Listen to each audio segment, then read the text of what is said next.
Bonsoir. La table ronde d'aujourd'hui est consacrée à Dark Tourism, la fascination du désastre, qui donne lieu à une magnifique exposition aux ateliers. Alors nous avons l'auteur de ces clichés, Ambroise Thézenas. Vous nous parlerez de comment vous est venue l'idée, comment vous avez fonctionné.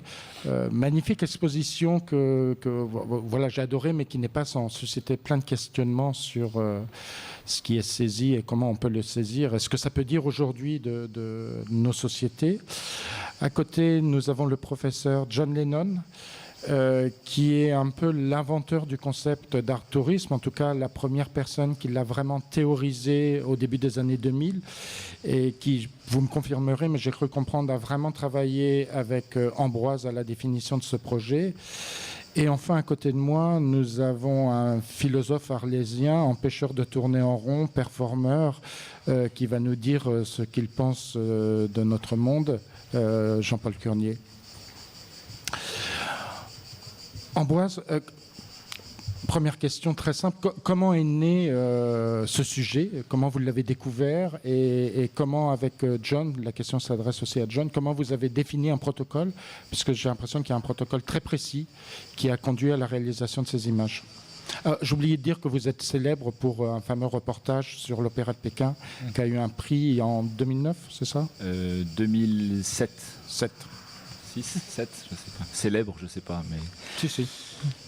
Comment ça m'est venu? En fait, au-delà du photographe que je suis, plus en tant qu'individu, c'est-à-dire que j'étais en fait en 2008 tombé sur un article qui parlait du tsunami au Sri Lanka et qui parlait plus précisément d'un lieu en expliquant que c'était devenu un lieu traversé par certaines personnes et dont certains touristes.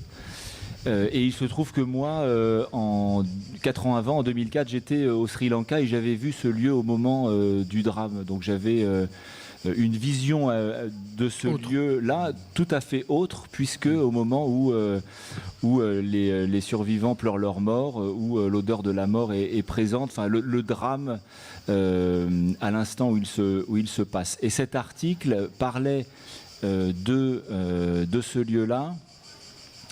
Et c'est vrai que cette confrontation entre finalement le drame qui est un peu abstrait et puis cet instant présent, cette vision éventuelle d'un touriste en short passant dessus m'a questionné, me demandant en fait simplement est-ce que moi, si je m'étais retrouvé à ce moment-là au Sri Lanka en 2008, est-ce que moi je m'y serais arrêté?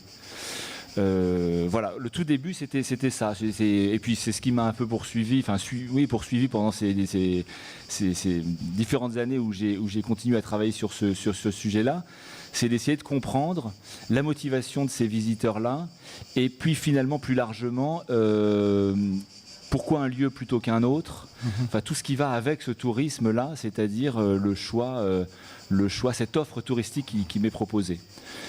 Très vite, en fait, en commençant à faire des recherches, je suis tombé sur les travaux du professeur Lennon, qui a donc, comme vous l'avez dit, écrit un livre qui s'appelle Dark Tourism, The Increasing Interest for Death and Disaster. Donc, il définit exactement ce concept-là. Et donc, avant de le solliciter, de le contacter, j'ai évidemment lu son livre, qui définissait donc le concept de façon assez précise. Et j'ai commencé à aller sur un premier lieu, en l'occurrence à Tchernobyl. Et puis, au bout de, je crois, quelques mois, enfin, j'ai pris contact avec le professeur Lennon, qui très gentiment m'a répondu en m'expliquant que ça l'intéressait, éventuellement qu'on se voit et qu'on en discute. Et donc, je suis allé boire du vin et manger du fromage à Glasgow chez lui pour parler de tout ça. Et par la suite, de façon finalement, j'avais besoin, mais fondamentalement, d'avoir que mon travail s'ancre dans des travaux qui ont été faits auparavant, parce que moi, je suis photographe, mais je suis ni historien, ni j'avais besoin de regarder un peu plus précisément les travaux de ceux qui s'y sont intéressés et qui ont réfléchi. Voilà. On va peut-être tout de suite demander à M. Lennon qu'est-ce que finalement le dark tourism, comment on peut le définir? C'est pas quelque chose de totalement nouveau. Déjà, juste après la guerre de 14-18, dans le nord de la France, il y avait des lieux, des villages rasés par les Allemands où les Français allaient voir les ruines. Donc c'est une chose qui existe, me semble-t-il, depuis fort longtemps. En quoi le dark tourisme, tel que vous le définissez, est vraiment quelque chose du XXe siècle qui peut-être apparaît avec Auschwitz, et quelle est cette spécificité du dark tourisme, et quelles sont les catégories? Parce qu'on reviendra là-dessus, mais les différents sites que vous avez photographiés sont finalement de nature très différente. Okay. The fascination we have as humans with our ability to do evil, to witness the evidence of horror and stare fixedly at photographic or filmic evidence of this, is really at the heart of dark tourism. Sorry. We have these little microphones back home, you know. This is a really big one. I can hardly see you over this. Okay. So what I was saying there, dark tourism is the attraction of sites of death, mass killing, assassination, places of incarceration. It will be found across the world. There are many sites that my colleague has looked at, and many more he's still to look at. The fascination we have with the evil and our ability to do evil is not a new phenomenon. As you said, it has roots in the ancient. I would also argue there are modernist elements to this phenomena and postmodern. So to explain, we can record the viewing of gladiatorial combat in ancient Rome. We can record the viewing of hangings in London in the 16th century. As the Battle of Waterloo was being fought in 1815, carriages carrying nobles went to view the battle as it occurred. So this is not a new phenomenon. And now people will watch executions in parts of the Middle East where you can enter such places. Our appetite for online evidence of this phenomena seems to be extreme. You only have to think of the acts, the cruel and evil acts of ISIS, and the record online that you can look at. That stuff has a huge following and significant interest. So it's not a new phenomenon. Very often it's explained by those who exhibit this heritage as a place which is linked to education and modernity. In that sense, you go to these places to learn how evil we can be and to become better people. Now, the problem with this is that it doesn't seem to have stopped genocide. It doesn't seem to have stopped mass killing, ethnic cleansing.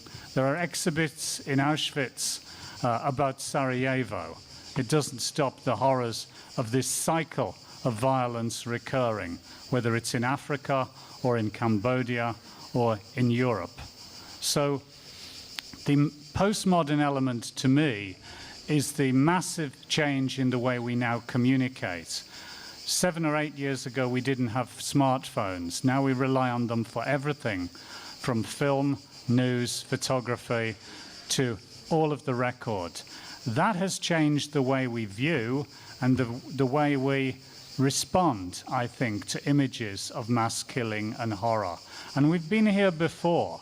If you're constantly exposed to images that are utterly reprehensible, think of the death camps of the Second World War or the sites in Phnom Penh. The more you view such things, the lesser the effect they will have. Familiarity dilutes impact in that sense. But what he does with his photography is much more important, I think, because by staring at those very technically accomplished and crafted photographs, you look at something that is both beautiful and terrible, an atrocity that has appeal, because it also encourages us, I think, to self-reflect on why we are drawn to look at these sites and why we are fascinated by the message or messages that come from them. It is like a cycle that he has photographed, from the ancient through to the modern, through to more recent evidence of this evil and our ability to do evil. How many of these places are in the world today? That's a very good question. Next question. Every country will have their dark places, you know? Nobody is immune from this. There is no perfection. You scratch the surface and it's always there. There are huge macro sites like Hiroshima and Nagasaki, which are very important. The concentration camps are mostly in Poland, but there are some in other countries too. But the real extermination centers of Auschwitz, Birkenau and elsewhere, those places they're like at the heart of it. But there is much evidence elsewhere. If you look at the Cambodian genocide, that was a huge per capita genocide in the late 1970s undertaken by the Khmer Rouge. Those sites, 346 killing fields, many of them now lost. There are one or two celebrated and visited by tourists. But as they're lost, so evidence is lost. And then you have to look deeper as to why a country cannot confront its recent past, when its recent past was of such a scale of genocide. You see this pattern, which I call selective interpretation, where we look only at those elements of our past that we are comfortable with and we can explain rationally. And nations throughout the world have done this effectively. But I draw your attention to places like Vilnius in Lithuania, where there was a huge Jewish population prior to the Second World War. And a massive genocide occurred there, export of human people to work camps and death camps. How is that stuff interpreted, if you can interpret it indeed, in such sites? And what does it tell you about agendas and policy in such countries? My own country, Britain, of course, is far from guilt-free. If you look at a map of Africa and the legacy we left across many parts of the world, we have much to deal with in our own past, from our treatment of invasion of the Channel Islands to incarceration of Roma and Sinti peoples on our soil now. But in answer to the question, hundreds of thousands, nobody has ever asked me that question before, so that was worth coming to Arles for. Yeah. On a l'impression aussi qu'en regardant les images, il y a des lieux qui sont vraiment des lieux de recueillement où pratiquement rien n'est fait, ou très peu, et que dans d'autres cas, on est presque face à des parcs d'attractions avec des mises en scène. Je pense notamment à ce camp que vous avez photographié au Liban, qui devient presque quelque chose de surréaliste, tellement l'indice mémoriel est totalement métamorphosé, transformé selon des visées nationalistes. Est-ce qu'il y a des variétés, des types de positionnement par rapport à ces lieux et comment, qu'est-ce que vous avez constaté? Well, I think the approach will be different in different places. And what we were just talking about really was those countries where I think they excel at dealing with difficult parts of their past. And I'd point you to Germany and particularly to Berlin. That's a city that can't hide from its past.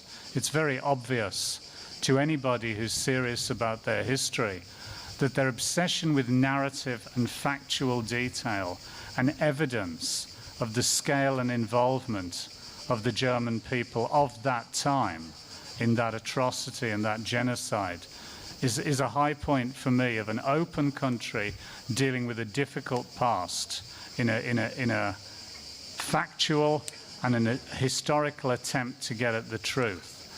By comparison, many countries deal with it in different ways. And what you're alluding to is the commercial exploitation of such sites, which does go on in a number of parts of the world and frankly baffles me that a country would allow this to happen at sites which define its culture, its history and its people. But B, that the appetite for this stuff is so extreme. So if we look at America, for example, and, let's make some generalizations about 360 million people here. But if we look at how Kennedy is treated in different parts of America, this for me is interesting. from the Dallas assassination point to the Kennedy Library in Boston, to the celebration of family and his achievements at Hyannisport. I see once again there in America, which is like amongst the best museums and best curators in the world are located, I see a selectivity in the way that man's life is interpreted. And we're not dealing with the darker side of his nature, which we all know about because this stuff is transparent and open and visible now. And so even if you like, in the more advanced democracies, where you would expect free speech and a clear, microscopic view of history to be attempted, we don't see that. I mean, at a much bigger scale in America, we look at the genocide of the Indian Wars, the push west, and the amount of indigenous people that were massacred as part of that. Where is that interpreted in the United States? Where do you go to see that story? Don't go to the Museum of the American Peoples in Washington because you won't get that story there. I've been. That's the place where it should be told. So I think it's very easy for us to point the finger at Lebanon or, you know, some other part of the world like Cambodia. I think there are deep questions here, policy questions, questions for governments, questions about openness and how we perceive ourselves as a race and as humans. And I think the imagery is very important here because the image is the record. You are looking at record. Record links to historical evidence. So when these sites are lost, only the photography will remain. You know, it's Barthes who said, you know, photography is like clocks that can see. This gives a position in time. But there's other stuff there about why we're drawn to it, which others have commented on as well as I.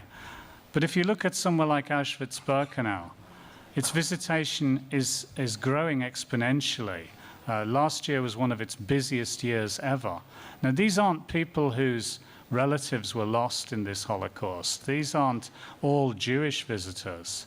These are general tourists who are going to southern Poland and Krakow, and they are making this visit, this dark pilgrimage, if you like, to this place. And it has become a commodity. It has become something tourists do and view and spend time looking at. And the problem with commoditization, there are two sides to it. It's always good that people are interested in it. And if it makes somebody pick up a history book and read about this period and try and understand it better, then it works. But also it has to fit into a tourist's itinerary.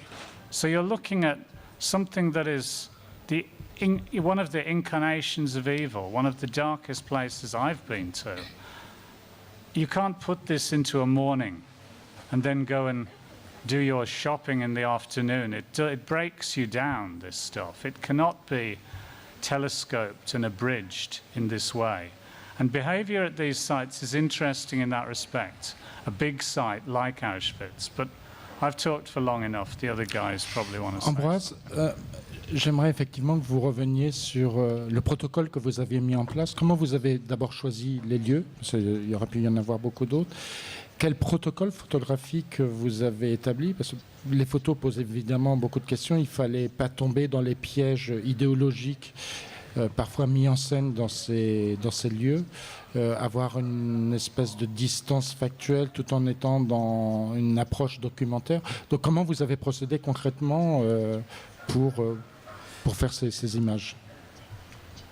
En ce qui concerne la sélection des lieux, comme je disais tout à l'heure, en effet, c'était important pour moi de me rapprocher du professeur Lennon, d'abord pour commencer à aborder des lieux dont lui avait parlé, et pour d'autres lieux, parce qu'au fur et à mesure de mes recherches, j'ai trouvé donc d'autres lieux, notamment le lieu au Liban dont vous parliez, en gros lui soumettre ces autres lieux pour que, sans les photographier tous, ce qui était donc par définition impossible, mais que dans ce travail, j'arrive à peu près à ce que chaque lieu révèle un des aspects de ce tourisme-là, puisque évidemment entre l'assassinat de JFK ou les catastrophes naturelles, le lien n'est pas évidemment directement évident. Une des choses que moi je me suis fixé assez vite, c'est de partir plutôt de de l'offre, c'est-à-dire de l'industrie touristique, de ces tours opérateurs.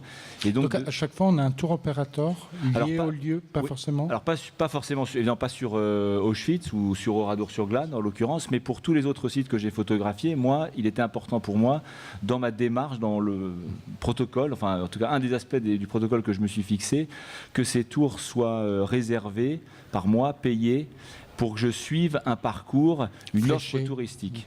Voilà, fléché. D'ailleurs, c'est pour ça que dans l'exposition et dans le livre, toutes les légendes qui sont attachées aux photos ne sont pas des légendes qui sont écrites par moi, mais qui sont des légendes que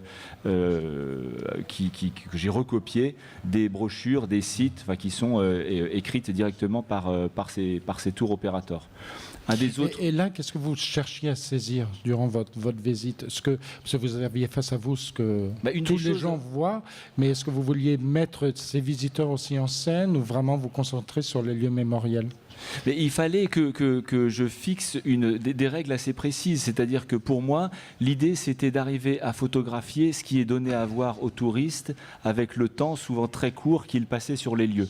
C'est-à-dire que d'aller, par exemple, à Tchernobyl et de ne pas commencer à en faire un travail, un essai photographique, mais d'y passer 2 jours, si c'est 2 jours qui sont proposés aux touristes, en prenant des photos uniquement de ce qui est montré sans photographier ce que moi, à quoi j'aurais pu avoir accès en tant que photographe, journaliste, mais de photographier vraiment que ce qui est donné à voir et de lier ces images au peu d'informations qui m'étaient données sur place. Parce que c'est une des choses, entre autres choses, dans ce phénomène, dans ce dark tourism dont on parle ici, qui était intéressant, c'est de voir finalement cette histoire très sélective et dans le choix des lieux qui sont proposés, c'est-à-dire des lieux mis en avant et d'autres finalement oubliés ou quasi oubliés, et cette lecture de l'histoire succincte ou pour le coup totalement erronée, puisque reprise par une industrie touristique qui souvent s'embarrasse pas d'avoir des discours trop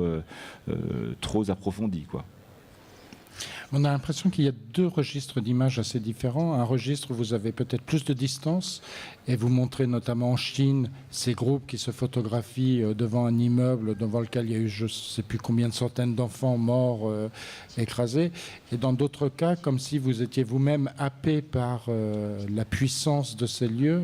Moi, j'ai personnellement visité au Cambodge certains des Killing Fields et il se passe indéniablement quelque chose dans peut-être cette sobriété de présentation.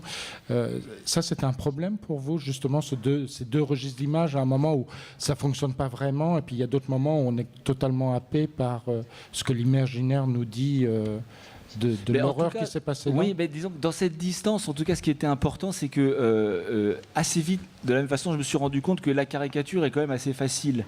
C'est-à-dire que si je m'étais attardé plus aux visiteurs en photographie, on arrête un instant. Bon, moi, je travaille à la chambre grand format, donc je suis de toute façon dans une certaine lenteur et je suis pas forcément dans un instant comme ça immédiat. Mais la caricature, c'est-à-dire photographier une ruine ou un génocide, c'est une mise en scène, parce que bon, il y a une scénographie souvent dans ces lieux qui est assez forte, et d'y placer devant des visiteurs ou des touristes en short, c'était assez simple. Cette distance, elle était importante parce que j'aurais trouvé finalement un peu erroné que d'arrêter les photos, en tout cas d'offrir aux spectateurs des photos où finalement on regarde le visiteur ou le touriste ou le voyeur dans les propres lieux. Moi, ce qui m'intéressait, c'était qu'on arrive à se questionner sur le fait de savoir quand nous-mêmes on regarde ce lieu-là, qu'est-ce que ça nous évoque, quoi. Après, il y a certaines photos, en effet, où des visiteurs, des touristes, apparaissent, parce que pour moi, il était important, interviennent, parce qu'il était important que les paysages aussi, on les sente habités, quoi. Que justement, cette confrontation entre le drame dont je parlais tout à l'heure et notre quotidien, notre réalité, il apparaisse de façon assez flagrante, quoi. De sentir que ces touristes comme ça, ou ces visiteurs en vadrouille, ils se retrouvaient dans des lieux où il s'était passé des faits tragiques. J'ai découvert votre travail à travers le livre. Donc, lorsque j'ai découvert l'exposition, j'étais assez frappé par le format et la taille des images, enfin leur échelle. Comment vous l'avez choisi? Parce que je pense que là, ça devait être aussi assez compliqué pour ni monumentaliser une image et la rendre trop imposante, ni au contraire trop la réduire et la rendre trop distante et trop documentaire. Ça a été l'objet de longues réflexions? Longue réflexion, de plusieurs en tout cas. Enfin, c'est avec Sam Sourzé qu'on a monté l'exposition. Oui, ça a été une réflexion parce que bon, on n'est pas directement sur le sujet là, mais entre faire un livre ou faire une exposition, évidemment, il y a une réflexion qui est différente et qui là pour les rencontres. Moi, en tout cas, je voulais faire quelque chose qui soit relativement classique, sans forcément avoir un travail, une présentation des lieux de façon très linéaire et peut-être un peu trop austère. D'ailleurs, dans l'exposition, on a rajouté, et c'était encore une fois une proposition intelligente de M. Sam Sourzé, qui était de rajouter quelques textes, il y en a 5, écrits par Saskia Cousin, qui est sociologue, pour essayer d'exposer comme ça, même de façon assez large, mais d'évoquer un certain nombre de questions que soulève ce phénomène. Jean-Paul, vous avez écrit de nombreux textes, notamment théorisé ce que vous appelez le monde de Bambi. Est-ce que pour vous, cette dark tourisme révèle des choses impensées dans notre culture et notre société? Plus qu'une heure ne suffirait pour le dire. Entre autres textes, effectivement, ce que ça m'évoque, c'est les prospérités du désastre. Un autre texte que j'ai écrit qui concerne beaucoup plus le désastre d'une manière générale, c'est-à-dire l'effondrement d'un monde dont tous profitent. Bon, globalement, moi, ce que ça m'a... Bon, c'est pas aujourd'hui que je découvre ce rapport entre le commerce et le macabre, ou en tout cas entre le commerce et le spectaculaire du macabre, parce que c'est pas seulement le macabre. Il faut aussi qu'il ait une dimension spectaculaire. Tout à l'heure... L'exposition hallucinée à la mort et à la barbarie. Ce qui est inquiétant, c'est que rien ne laisse à penser que ça puisse aller dans l'autre sens. C'est-à-dire que ce tourisme de dark tourism dont parlait le professeur Lennon fin des années 90, finalement, à la lueur de ce qui se passe aujourd'hui, et en effet de la rapidité de l'information toujours plus rapide, et en effet de ces téléphones portables, etc., a priori, ça ne fera que en s'empirant.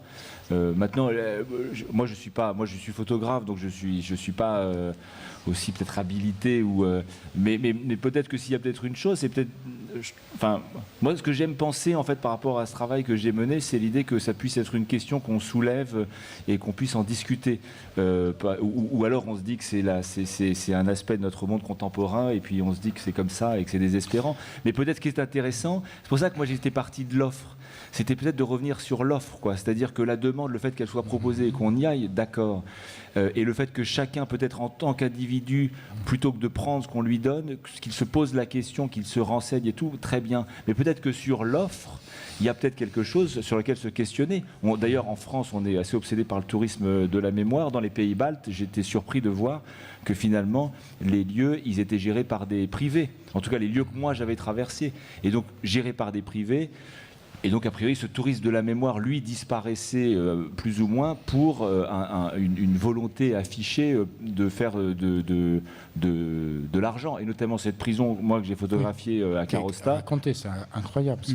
Cette prison, pour le coup, c'est assez caricatural, parce que c'est l'exemple absolu d'une dérive, c'est-à-dire une prison militaire louée à la ville par des privés, et une prison militaire qui a servi jusque dans les années 90, et donc chargée d'une histoire comme ça terrible. Morbide, oui.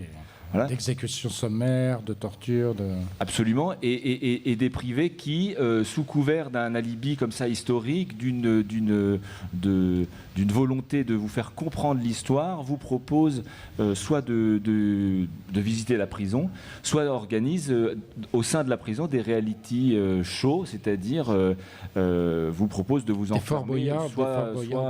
Ouais, mais c'est du Fort Boyard sérieux quand même. C'est-à-dire que moi j'ai suivi 2 tours, un de 3 heures et un d'une nuit entière, puisqu'il propose aussi pour avoir plus de 13 ans et signer un accord disant que vous êtes d'accord de jouer le jeu, parce qu'il n'y a pas de retour en arrière possible. Alors c'est du Fort Boyard, sauf que l'ambiance est vraiment pesante. Moi, dans le groupe, il se trouve qu'ils étaient tout jeunes, puisqu'ils avaient 13 ans, et c'était en fait des Lituaniens emmenés par leur professeur en Lettonie.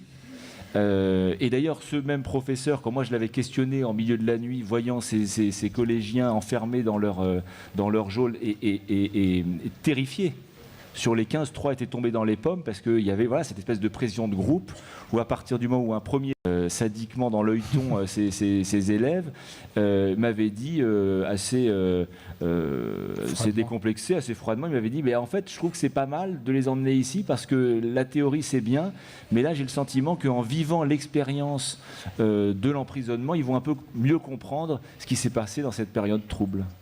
Mais là j'interroge le photographe, mais aussi l'être humain. C'est-à-dire que ce que le professeur Lennon avait l'air de sous-entendre tout à l'heure, c'est que ça pose une vraie question sur la mémoire collective et sur la manière dont est mise en scène cette mémoire collective. Est-ce qu'il y a des lieux où vous avez trouvé que cette mémoire collective était particulièrement bien mise en scène, enfin, qu'il y avait un vrai travail d'histoire qui permettait à la personne présente de s'approcher finalement? Déjà, ce qu'on peut dire, c'est qu'il y a des lieux qui sont payants et d'autres qui ne le sont pas. C'est-à-dire qu'à Auschwitz, on peut parler de Auschwitz, c'est un des sujets que le professeur Lennon a le plus approfondi. Il y a 1000 choses à dire, mais c'est des lieux, ou Oradour-sur-Glane, c'est des lieux où on ne paye pas. En l'occurrence, à Oradour, par exemple, ils ont fait un centre de la mémoire, passage obligé quand vous entrez sur Oradour. Donc il y a quand même vraiment une volonté d'essayer d'expliquer. Donc je dirais déjà le fait de payer ou pas payer implique quand même une approche du lieu assez différente. Le monument aux États-Unis sur le 11 septembre, je crois de mémoire, ça coûte $25. Pour des raisons qui sont peut-être valables, mais là déjà en ça, il y a quand même un vrai... Après, il y a des lieux qui ne le sont pas, qui ne sont pas payants. Je pense par exemple au Rwanda, aux mémoriaux du génocide rwandais. Mais sauf que pour les visiter, ce que moi j'avais fait, c'est que j'étais passé par un tour opérateur. Donc si le site lui-même n'est pas payant, le tour, lui, il l'est. Ouais. Jean-Paul, le rapport photographie macabre, vaste sujet, et surtout depuis Auschwitz. Oui, comme dirait Adorno. Mais peut-être que depuis le 11 septembre 2001, ce qui peut-être est à interroger en matière d'image, c'est lorsque l'événement, y compris dans sa plus grande cruauté, est déjà une image. C'est-à-dire qu'il ne peut pas être représenté. On ne peut pas représenter, par exemple, les tours jumelles explosées par 2 Boeing. C'est ça l'événement. L'événement prend donc à témoin en direct, ou en tout cas dans le flux même de l'actualité, il prend la population mondiale, internationale. Donc on peut dire déjà qu'il ne peut pas y avoir de représentation de cet événement. Il est déjà une image. Il n'y aura pas d'image. Oui, mais qui donne lieu à plein de commentaires. Quand je regardais les images, j'ai pensé aussi à toutes ces théories du complot, où devant un fait, d'un seul coup, se construit toutes les... La façon d'essayer de ramener à l'antique narration du réel, c'est-à-dire reconstruisant le réel avec des petits morceaux, c'est de dire tout ça n'est pas vrai, l'avion qui est rentré dans le Pentagone, il était faux, ça n'était pas un, etc., etc. Donc il y a une sorte de marche arrière pour retourner aux anciens procédés narratifs, parce que sinon, on est dans la stupéfaction d'une actualité en direct.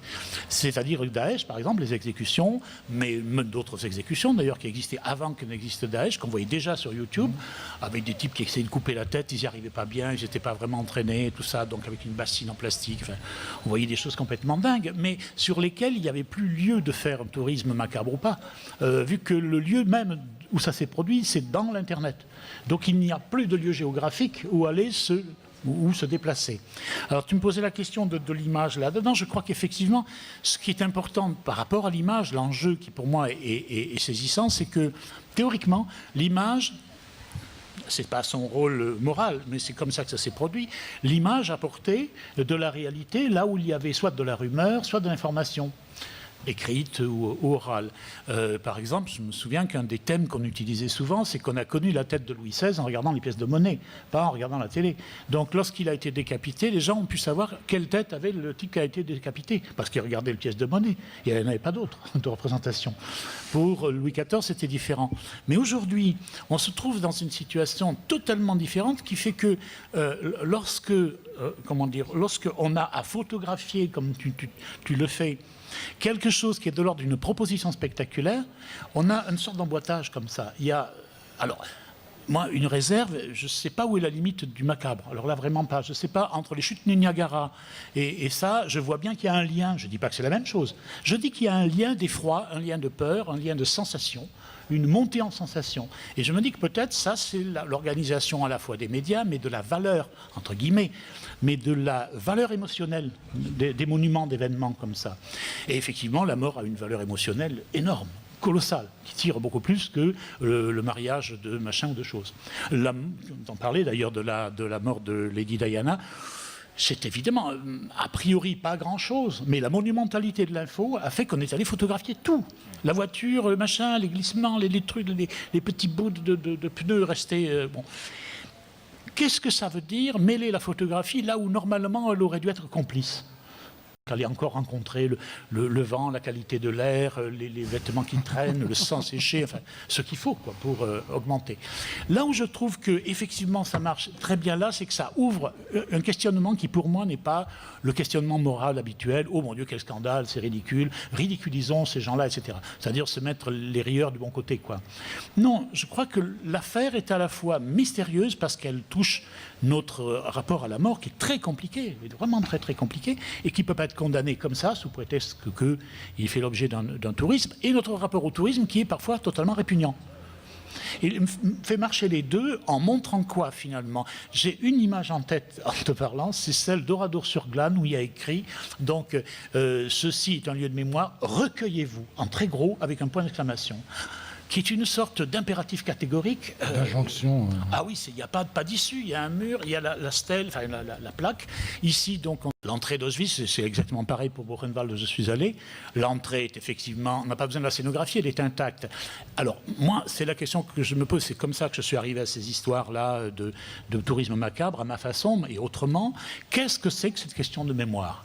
Il y a un trait que relève d'ailleurs M. Lennon et que je trouve très très juste. Si c'est la mémoire du vainqueur, il fera que le vaincu n'a pas été vaincu pour rien, mais c'est qu'il devait être vaincu historiquement. Il faut ajouter à ça, ce que je crois avec Benjamin aussi, avec Walter Benjamin, c'est que si nous commençons à interpréter comme devoir de mémoire, d'avoir la mémoire de choses que nous n'avons pas connues, et qui est la mémoire des autres, là, les choses se compliquent. Si je commence à être pseudo-porteur de la mémoire des déportés ou de la mémoire des gens qui ont été assassinés au Cambodge, je suis porteur de quoi, au juste? C'est pas ma mémoire, j'y étais pas. Ça n'a rien à voir, le devoir de mémoire et la relation qu'un peuple peut entretenir avec un massacre. Et je trouve ça extrêmement vicieux, le devoir de mémoire. Pour tout dire. Ambroise, au cours de... C'est un projet qui a duré sur combien de temps ? Qui a duré 5 ans. Et comment vous avez évolué formellement et photographiquement tout au long de ce projet? Je suppose que entre les premières images et les dernières images, il y a eu tout un cheminement intellectuel. Est-ce que vous pouvez en parler peut-être un peu? La durée d'abord de ces 5 ans, c'est très honnêtement, très simplement parce que c'est un projet qu'il faut financer et que c'est des projets que je finance tout seul. Donc c'est des projets longs. Ce qui me permet finalement, alors c'est peut-être une façon aussi de me rassurer, mais d'avoir en effet de pouvoir prendre le temps d'avancer en comprenant lieu après lieu un peu mieux où est-ce que je décide d'aller. Maintenant, est-ce que j'ai vraiment cheminé? Je crois qu'à partir du moment où je m'étais fixé, alors j'ai certainement cheminé moi personnellement dans ma réflexion sur le sujet, mais encore une fois, à partir du moment où mon souhait c'était aussi de représenter ce dark tourism de façon universelle, enfin en tout cas d'essayer d'aller un peu aux 4 coins de la planète pour montrer que c'était assez global, je me fixais une démarche à chaque fois ce qui était assez similaire. Donc j'abordais les lieux sans forcément avoir en tête le lieu précédent. Maintenant, Oui, mais les problématiques étaient les mêmes. Donc, du coup, vous réfléchissez, vous avez les images du lieu précédent. Donc, je pense qu'il y a une efficacité qui va augmentant au fur et à mesure que vous... Mais peut-être dans ma réflexion, mais je dirais, la photographie, c'est aussi un outil et une façon de photographier et puis des règles qu'on se fixe. Et les règles étaient les mêmes du début à la fin. Donc, si vous voulez, pour répondre à ce que vous dites, je pense que moi, dans ma réflexion, j'avais l'impression d'avancer. Et peut-être qu'en avançant, je trouvais au fur et à mesure des mois ou des années que ça faisait sens que ça se termine en livre. Quand on est photographe et qu'on se pose, en l'occurrence, une question, on n'est pas forcément certain de se retrouver un jour ici pour en parler avec des spécialistes. On le fait parce qu'on se pose une question et puis après on essaye de la partager. Donc oui, j'ai avancé là-dedans de mon côté en photographe et donc en solitaire. I think it might be useful to reflect on what's interpreted and what's commemorated and what isn't. I'm very interested in what we choose not to commemorate, because I think that tells us a lot about our recent history. So if you think about in the United States, the Watergate Hotel is fairly fulcrum-like point of the loss of innocence. There's no commemoration. That hotel is still standing. But the events that occurred in there, which shone a light at the deep corruption inherent within that state, is not covered. If you go to the other side of the world and you look at Tiananmen Square, the pro-democracy protest there, try and find, I was in China recently, and anyone who knows Beijing knows that it's a very significant police presence and a lot of nervousness about events that might take place in that square. Try and find any commemoration, any official or unofficial commemoration. There is some protest stuff that goes on, but it's dealt with pretty quickly.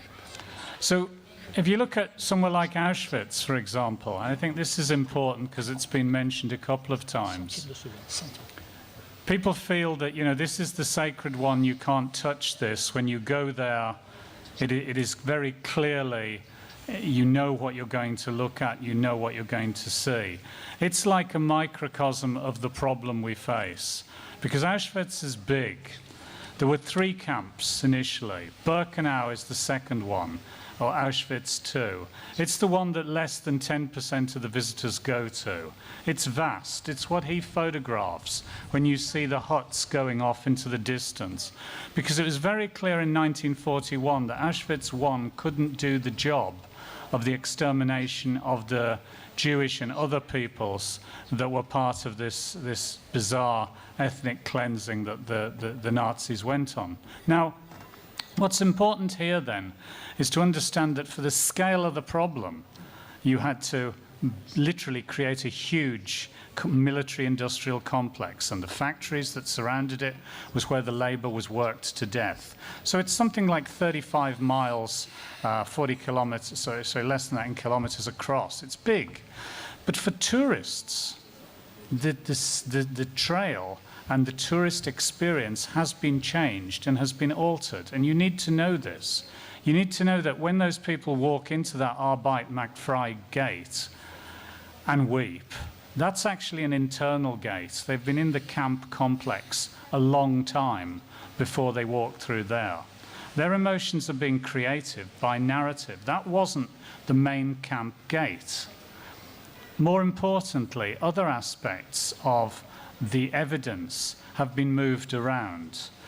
So the stuff that you see in Auschwitz I, the hair, the Zyklon B canisters, the clothing, the shoes, the luggage, all of that has been shifted from Birkenau, because most tourists won't go and spend that extra time and look at the detail of how this chronology worked. So what's happened there is the evidence has been moved to create a narrative which culminates in a furnace, in basically a place to consume the bodies by fire. But this furnace has been moved. This wasn't in this place, it was in Birkenau. So the dynamic for moving this, when I looked into it, was to give the tour a narrative and a conclusion. So you're stylizing, you're creating something that fits into an hour-and-a-half itinerary, but you've changed the history. Now, I'm not trying to suggest revisionism. You know, there's general agreement all over the place. There's lots of documentation that 1.6 million died, etc.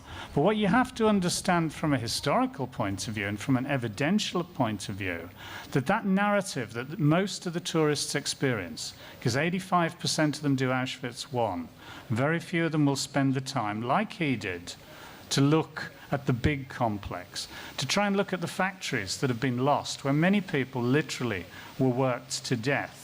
The good names that you would still recognize now that employed slave labor. So a lot of that story has been eliminated over time and diluted, even at that place, which for me, is one of the most profound and important sites in that respect. So I find that quite interesting, the dynamic that's created those changes.